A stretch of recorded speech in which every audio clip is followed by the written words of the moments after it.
ଗାମୁଛାଟିଏ ଅଣ୍ଟାରେ ଭିଡ଼ି ଦେଇ କୁରାଢ଼ୀଟିଏ କାନ୍ଧରେ ପକାଇ ହାଜର ହୋଇଗଲା। ଶାଶୁ, ବୋହୂ, ବାସୁଦେବ ତିନିଜଣ ଧରାଧରି କରି କାମ ଚଳାଇଲେ। ଶ୍ମଶାନକୁ ଫେରି ଆସିବା ବେଳକୁ ରାତି ହେଇଗଲାଣି। ଘରେ ବସିବା ମାତ୍ରକେ ରେବତୀ ମା ପୋଖରୀ ପାଣି ଗଲା। ଦେଖୁ ଦେଖୁ ଦିନ ଦ୍ୱିପହର ବେଳେ ଗ୍ରାମରେ ଶୁଣା ହେଲା ରେବତୀ ମା ନାହିଁ। ଦିନ ଚାଲିଗଲା। କାହାରି ପାଇଁ ଦିନ ବସି ରୁହେ ନାହିଁ। ଦେଖୁ ଦେଖୁ 3 ମାସ କଟିଗଲାଣି। ଶ୍ୟାମବନ୍ଧୁ ଘରେ 2 ଗାଈ ଥିଲେ। ତହବିଲ ବାକି ଟଙ୍କା ସକାଳେ ଜମିଦାର ଘର ଲୋକ ଆସି ବାନ୍ଧି ନେଇଗଲେ। ମାତ୍ର ତାହା ଉପରେ ଟଙ୍କା ଥାଉ ବା ନଥାଉ ଗାଈ 2ଟା ଭଲ କ୍ଷୀର ଦିଅନ୍ତି ଏକଥା ପୂର୍ବରୁ ଜମିଦାର ବାବୁ ଜାଣିଥିଲା। ତାହା ଛଡ଼ା ଜମିଦାର ବାବୁ ଚାଷ ପାଇଁ ଯେଉଁ 3 ମାଣେ ଜମି ଦେଇଥିଲା ତାହା ବି ଛଡ଼େଇ ନେଇଗଲା। ବଳଦ 2ଟା 17.5 ଟଙ୍କାରେ ବିକା ହୋଇଗଲା। 2 ଜଣଙ୍କ କ୍ରିୟାରେ ଖରଚ ଯାଇ ଯାହା ବଳିଥିଲା ସେଥିରେ ମାସେ ଚଳିଗଲା। ଆଜି ଢାଳଟା କାଲି ପିତ୍ତଳଟା ବିକ୍ରିକରି ଆଉ ମାସେ ଚଳିଗଲେ। ବାସୁ 2 ଓଳି ଦୁଆରକୁ ଆସେ। ରାତି ଘଡ଼ିଏ ହେଲାଣି। ଆଉ ନାତୁଣୀ ଶୋଇବାକୁ ଗଲେ।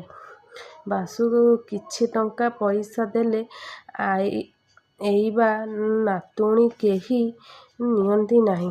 ବାସୁ ଜାଣିପାରି ଆଉ କିଛି ଦିଏ ନାହିଁ।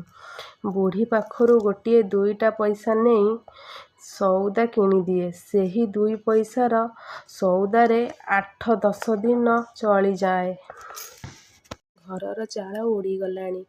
ଛାଣ ଦରକାର। ବାସୁ 2 ଟଙ୍କାର ନଡ଼ା କିଣି ବାଡ଼ିରେ ଗଦେଇ ଦେଇଛି। ବୁଢ଼ୀ ଏବେ ଆଉ ଦିନ ରାତି ବସି କାନ୍ଦେ ନାହିଁ। କେବଳ ସଞ୍ଜ ହେଲେ ବସି କାନ୍ଦେ। କାନ୍ଦି କାନ୍ଦି ତଳେ ପଡ଼ିଯାଏ। ସେହିଠାରେ ରାତି କାଟେ।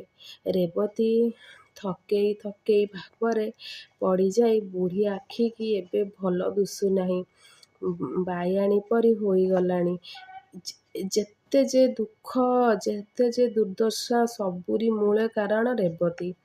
ଏହା ସେ ମନ ମଧ୍ୟରେ ସ୍ଥିର ସିଦ୍ଧାନ୍ତ କରି ସାରିଲାଣି। ରେବତୀ ପାଠ ପଢ଼ିବାଠାରୁ ପୁଅ ମଲା, ବୋହୂ ମଲା, ବଳଦ ବିକ୍ରି ହେଲା, ଜମିଦାର ଘର ପାଇଁ ବାନ୍ଧି ନେଇଥିବା ଗାଈକୁ ତାକୁ ବି ଛଡ଼େଇ ନେଲା। ରେବତୀ ଗୋଟିଏ କୁଲକ୍ଷ୍ମୀ, ଲକ୍ଷ୍ମୀହୁଡ଼ି।